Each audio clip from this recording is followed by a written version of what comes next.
రామ్ గోపాల్ వర్మ గారి వ్యూహం అంటే జగన్మోహన్ రెడ్డి గారి వ్యూహం అనుకోండి. శ్రీ వల్లభనేని బాలశౌరి, అతని అనుచరుడైన దాసరి కిరణ్ కుమార్ గారు నిర్మాతగా మరి స్టార్ట్ చేసిన సినిమా వ్యూహం. అందులో చంద్రబాబు నాయుడు గారిని, పవన్ కళ్యాణ్ గారిని డైరెక్ట్గా వారి పేర్లతోనే చాలా నీచంగా మాట్లాడించిన డైలాగ్స్ అన్నీ కూడా ఆ సినిమాలో ఉన్నాయి. మరి ఇప్పుడు as a film maker I'm not commenting anything on Ram Gopal Varma garu. Is a big director. ఆయనకి నాకు ఈ రకంగా సినిమా చేసి పెట్టమని అడిగితే ఆయన చేసి పెట్టారు. రేపు నేను జగన్మోహన్ రెడ్డి గారి మీద ఇంకో సినిమా చేయమంటే కూడా అడిగితే రిక్వెస్ట్ చేస్తే నేను స్క్రిప్ట్ స్టోరీ అవుట్లైన్ చెప్తే ఆయన ఓకే అయితే చేయొచ్చు కూడా. So I'm totally keeping Ram Gopal Varma గారు ఎ సైడ్ ఆఫ్ వ్యూహం. నేను మాట్లాడేది బాలశౌరి గారి ద్వారా వారి ప్రియ శిష్యుడైన దాసరి కిరణ్ కుమార్ గారు. ఎందుకంటే కిరణ్ కుమార్ గారు, బాలశౌరి గారు అపూర్వమైన మిత్రులు. ఏ పోస్టర్ బాలశౌరి గారిదన్నా కింద ఈయన తలకాయ ఉంటుంది. ఆ సినిమా ఫంక్షన్కి కూడా అంతా జగన్మోహన్ రెడ్డి గారిని కూడా మరి సినిమా అప్పుడు బాలశౌరి గారు, దాసరి కిరణ్ కుమార్ గారు టీటీడీ మెంబర్ కూడా ఇచ్చారు వారికి. మరి వారు కలిసే ఉన్నారు. మరి వ్యూహకర్త అని చెప్పబడుతున్న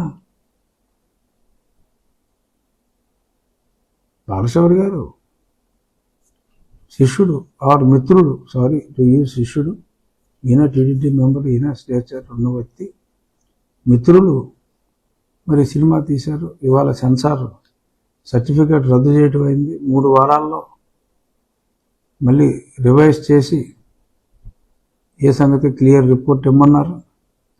ఆ రిపోర్ట్ ఇచ్చిన తర్వాత మళ్ళీ కోర్టే చూస్తుందా, మరి ఏం చేస్తారు అనేది. అప్పటికి ఎలక్షన్ కోడ్ వస్తుంది. సో ఇటువంటి పబ్లిసిటీ సినిమాను డెఫినెట్గా అలౌ చేయరు. సో మనకు ఆ వ్యూహం చూసే భాగ్యం ముఖ్యమంత్రి ప్రతిపక్ష నాయకుడు అయిన తర్వాతే మనకి దక్కొచ్చు. సరే ఈలోపు ఏదో యాత్రలో ఇలాంటివి వస్తాయి సినిమాలు. వైఎస్ఆర్ అభిమానులు ఆ యాత్ర చూసి సరిపెట్టుకోవచ్చు. బట్ ఈలోపు మరి రేపో మాపో మరి వల్లభనేని బాలశౌరి గారు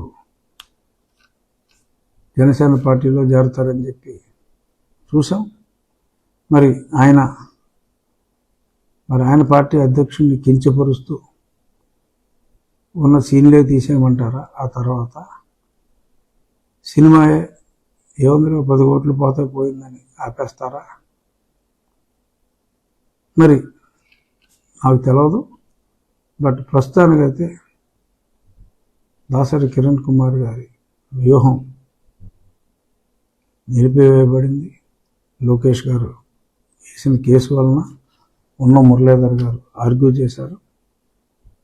అదే ఉన్న మురళీధర్ గారు రేపు నేను జగన్మోహన్ రెడ్డి గారి మీద వేసిన పిటిషన్ కూడా ఇటువంటి కొన్ని కార్యక్రమాలను చెప్పి సిబిఐ ఎంక్వైరీ అడిగిన పిటిషన్ కూడా మరి గతంలో నోటీసులు సర్వ్ చేయటం అయింది. వీళ్ళు వామో వాయు అని చెప్పి గొడవ చేశారు. నేను వ్యక్తిగతంగా వేసినా కూడా మరి చాలామంది వచ్చారు లాయర్లు. మరి రేపు ఆ మ్యాటర్ కూడా వస్తుంది. చూద్దాం ఆ మ్యాటర్లో మరి ఎటువంటి పరిణామాలు జరుగుతాయి అనేది చూద్దాం. ఇవాళంతా శ్రీరాముని భక్తిలో వలలాడుతున్నారు కాబట్టి ప్రజలు ఇప్పటికే కొంచెం ఎక్కువ సమయం తీసుకోవాల్సి వచ్చింది. మరొక్కసారి జై శ్రీరామ్, జై శ్రీరామ్.